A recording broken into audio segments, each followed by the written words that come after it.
Ya Habibi, assalamu alaikum. Atau guys, mau dibawa kemana ini? Aduh, ya Allah, besok. Aduh. Halo warga intelektual sekalian. Guys, hanya karena merayakan Maulid Nabi di Arab Saudi, orang Indonesia ini ditangkap rame-rame, diciduk, dimasukkan ke mobil. Nah, yang jadi pertanyaan, kenapa bisa seperti itu? Apa alasannya? Padahal sama-sama Muslim. Orang Arab Saudi Muslim, kemudian orang Indonesia Muslim, tapi mereka ditangkap karena perayaan Maulid Nabi atau hari kelahiran Nabi. Why? Kenapa? Apa alasannya? Apakah karena di Arab Saudi itu banyak yang Wahabi gitu? Apakah karena Arab Saudi itu tidak suka dengan pengajian-pengajian gitu? Apakah Arab Saudi itu khawatir dengan kalau ada orang berkumpul gitu? Apakah orang Arab Saudi itu sudah anti agama? Apakah pemerintah Arab Saudi itu tidak suka dengan yang namanya perayaan-perayaan yang berbau agama? Bagaimana fakta yang sebenarnya? Padahal sesama Islam, mereka saling tangkap satu sama lain. Kan aneh. Kenapa gitu? Kenapa nggak rukun gitu? Kenapa hanya di dalam Islam itu ada istilah rukun iman? Apa alasannya? Kenapa tidak ada dalam Kristen rukun iman? Kenapa nggak ada dalam Hindu rukun iman? Kenapa nggak ada dalam Buddha rukun iman? Apa alasannya? Apakah karena orang Islam sesama Islam itu nggak rukun? Saya cuma bertanya. Bagaimana fakta yang sebenarnya? Langsung saja kita ke pembahasannya.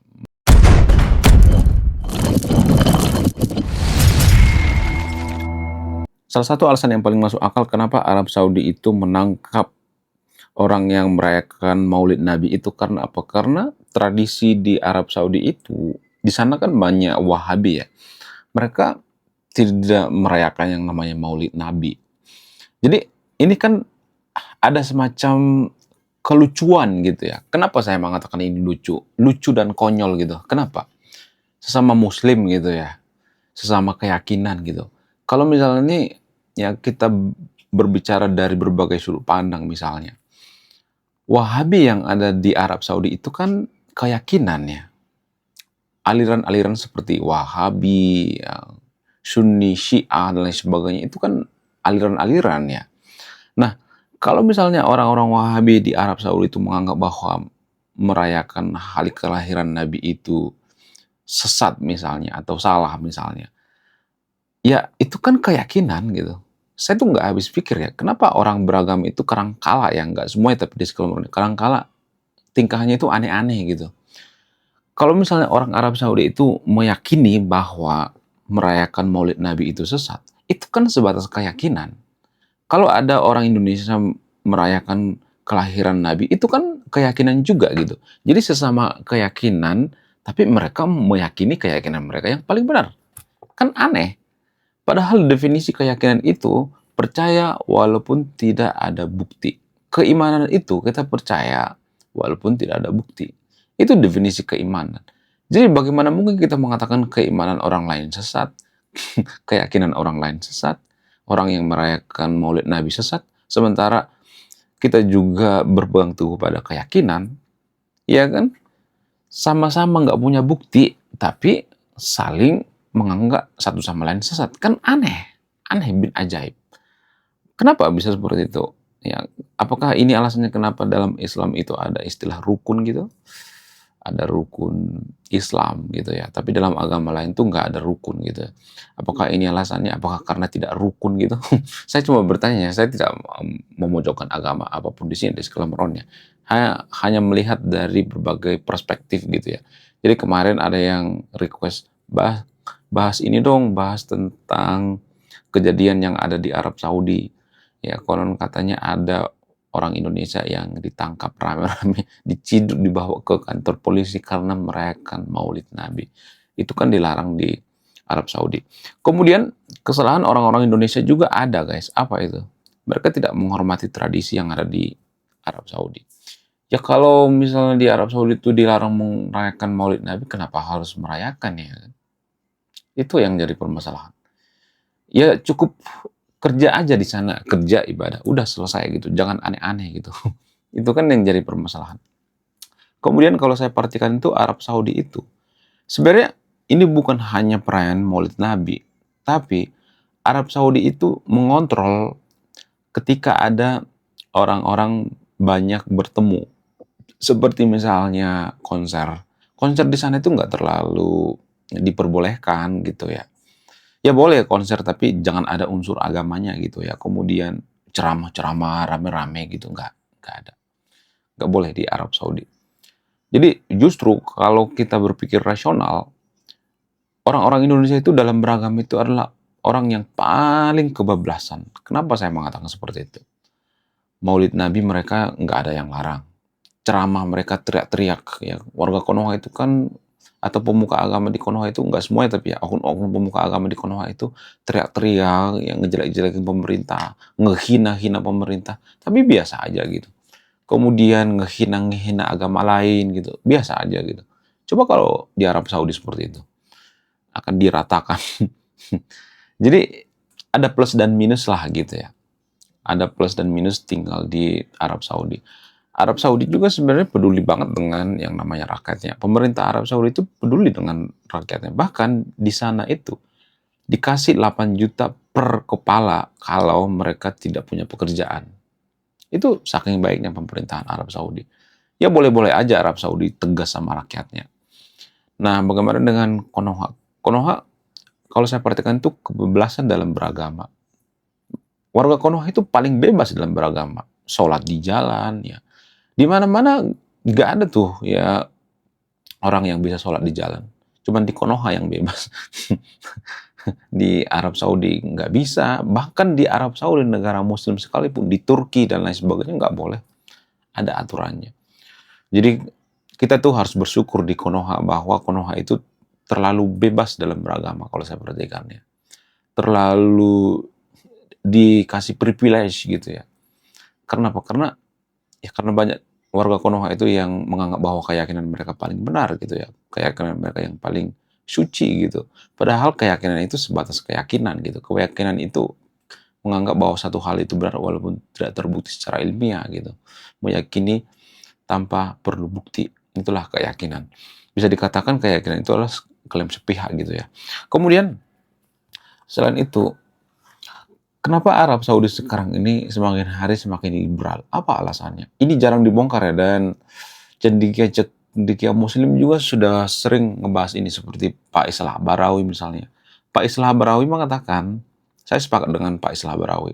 Pak Islah Barawi mengatakan, Arab Saudi selama ini sudah menyadari kebodohannya. Jadi Arab Saudi selama ini mereka terlalu membebaskan. Ya, zaman dulu ya, mereka membebaskan orang-orang itu beragama sesuka hati gitu ya. Pemuka agama teriak-teriak pemerintah diperbolehkan zaman dulu gitu ya. Zaman Arab Saudi perang gitu. Sekarang mereka sudah menyadari gitu.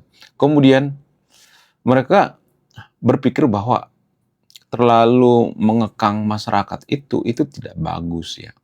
Zaman dulu Arab Saudi itu kan tidak boleh yang namanya melepas hijab. Sekarang justru lebih banyak orang yang buka hijab dari yang pakai hijab. Sementara Konoha berbanding terbalik. Arab Saudi sekarang sudah bergeser ke liberal gitu. Kenapa bisa seperti itu? Kenapa Arab Saudi makin hari makin liberal? Apakah karena mereka bergabung dengan atau bergaul dengan Amerika dan Inggris? Apa alasannya? Jadi ada berbagai faktor ya, bukan cuma satu faktor ya.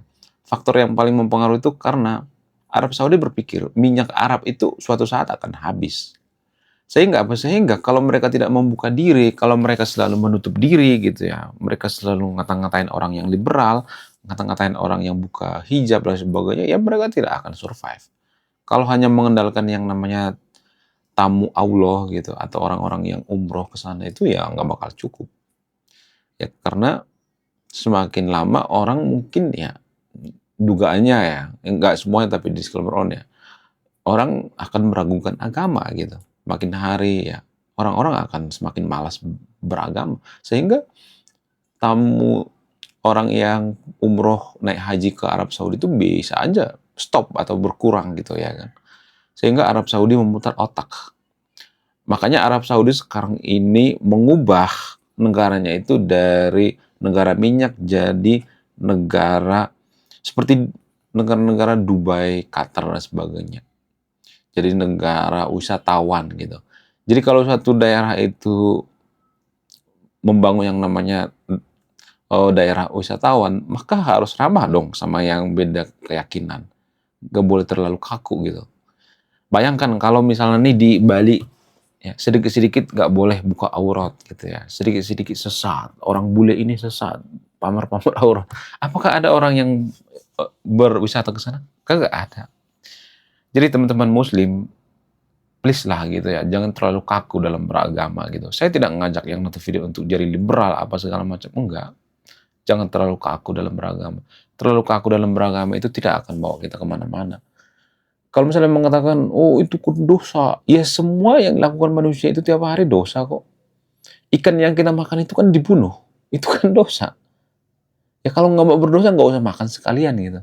Bukan berarti saya mengatakan meninggalkan agama, bukan. Beragama boleh, tapi jangan keracunan gitu, jangan berlebihan gitu. Warga Konoha itu kan ada banyak yang keracunan beragama tanpa kita sadari. Sedikit-sedikit, sesat, ini pamer aurat, sedikit-sedikit kafir. Ya nggak bisa seperti itu. Ya kalau nggak mau berurusan dengan kafir, ya udah di hutan aja atau di tengah laut gitu. Peralatan yang kita gunakan sekarang ini banyak buatan kafir. Masa kita harus mengkafir-kafirkan orang lain? Ya kan, nggak masuk akal. Jadi kita tidak akan bisa seperti hidup di zaman Nabi. Zaman Nabi juga mereka makan ikan kok, makan daging. Itu kan membunuh namanya. Makan daging kambing itu kan membunuh kambing kan. Iya kan? Jadi yang kita lakukan sehari-hari itu juga nggak bisa lepas dari yang namanya dosa. Bukan berarti saya nyuruh yang untuk berdosa, bukan seperti itu. Tapi jangan terlalu suci gitu ya, terlalu wow gitu ya, terlalu menganggap bahwa agama yang paling benar gitu, yang paling suci, yang paling luar biasa. Nggak boleh seperti itu guys, nggak boleh. Lebih baik terus terang aja gitu ya, lebih baik ya kita mengakui bahwa manusia itu ya makhluk pendosa gitu, selesai gitu, nggak usah terlalu lebih-lebihkan gitu ya. Kemudian Arab Saudi itu juga sudah banyak bekerja sama dengan Amerika, Inggris, dan lain sebagainya. Bahkan orang-orang Arab Saudi itu banyak yang sekolah di Amerika. Kenapa mereka seperti itu? Apa alasannya? Ya karena Arab Saudi itu sudah sadar bahwa ya ngapain juga kita terlalu kaku dalam beragama gitu. Ya atau juga agama itu juga bisa dikatakan secara antropologi ya, buatan manusia gitu. Emang agama itu buatan Tuhan? Coba saya nanya sama yang tuh video ini. Kalau agama itu buatan Tuhan, kenapa Tuhan menciptakan sampai 4.000 agama lebih di dunia ini? Buat apa? Bukankah Tuhan itu maha bijaksana? Kenapa dia harus menciptakan 4.000 agama? Ya kan? Kan nggak masuk akal. Ya, katanya dalam beragama kita harus berakal gitu. Tapi ketika saya bertanya seperti ini, banyak yang kejang-kejang gitu ya. Banyak yang kejang-kejang keloncotan berjamaah. Menurut kalian gimana? Coba tulis di kolom komentar ya. Jadi guys, kita harus bersyukur tinggal di Konoha. Kenapa? Karena kita itu sudah kebablasan dalam beragama dan dilindungi oleh negara gitu ya. Mau sholat di jalan dilindungi oleh negara, kemudian mau merayakan maulidan atau maulid Nabi. Biasa disebut dengan muludan ya. Kalau di Banten disebut dengan muludan. Bebas-bebas aja gitu ya. Kemudian mau teriak-teriak, maki-maki pemerintah juga bebas-bebas aja, ya, maki-maki agama lain juga bebas-bebas aja, review kitab suci agama lain juga bebas-bebas aja. Ya, review kitab suci agama lain di rumah ibadah maksudnya. Kalau kaum intelektual gitu ya, kemudian orang-orang yang bekerja di bidang sains, ya biasa aja gitu ya, menganalisis kitab suci. Tapi semua kitab suci, jangan cuma satu kitab suci gitu. Itu sah-sah aja. Tapi kalau pemuka agama seperti Don Ditan mereview kitab suci agama lain itu sungguh aneh gitu. Itu aneh. Bin ajaib kalau saya perhatikan. Aneh banget gitu. Nah, menurut kalian gimana? Coba tulis di kolom komentar ya. Sekian video ini, saya warga intelektual salam profesional. Wah, gila, luar biasa. Akhirnya buku kedua dan ketiga gua rilis juga. Buku kedua gua ini judulnya Budi Tanpa Pekerti. Dari judulnya sudah menarik. Dan kisah daripada buku ini sangat-sangat dilematis sekali. Dimana karakter dalam buku ini bercerita, ada dua pilihan yang sangat sulit. Yang pertama, ketika seorang tokoh dalam buku ini tidak bawa-bawa agama saat kampanye, maka dia bisa dipastikan kalah. Tapi ketika bawa-bawa agama dalam kampanye, ketika dia bawa-bawa kalimat insya Allah, maka dia bisa dipastikan menang. Nah, yang jadi pertanyaan, kalau Anda di posisi karakter dalam buku ini, mana yang Anda pilih? Ini temanya sangat cocok dengan tema channel ini, bahas tentang agama. Kemudian tidak hanya ini juga menarik guys ya, Tanah Luka. Dari judulnya juga udah kelihatan ya, ini cerita penuh dengan luka. Di mana kisah dalam buku ini ada seorang kiai yang sangat-sangat dilematis. Dia bingung memilih antara menyelamatkan hutan atau menyelamatkan 1000 anak yatim. Jadi kalau Anda di posisi buku ini, mana yang Anda pilih? Nah, yang menarik dari kedua buku ini adalah menggunakan sudut pandang sastra Nobel. Kapan lagi ya kan baca buku yang setara dengan buku Nobel. Wow, luar biasa. Silahkan di check out sekarang juga. Kalau nggak di check out juga nggak apa-apa. Karena saya nulis buku itu bukan nyari duit sebenarnya. Ya, karena saya pengen berkontribusi terhadap kemajuan bangsa kita. Itu tujuan saya nulis buku ya. Jangan lupa, link pembeliannya ada di pin komentar video ini. Jadi endingnya apa ya? Saya penasaran ini. Saya jadi penasaran ini isinya apa. Saya juga beli ini. Link pembeliannya ada di pin komentar video ini.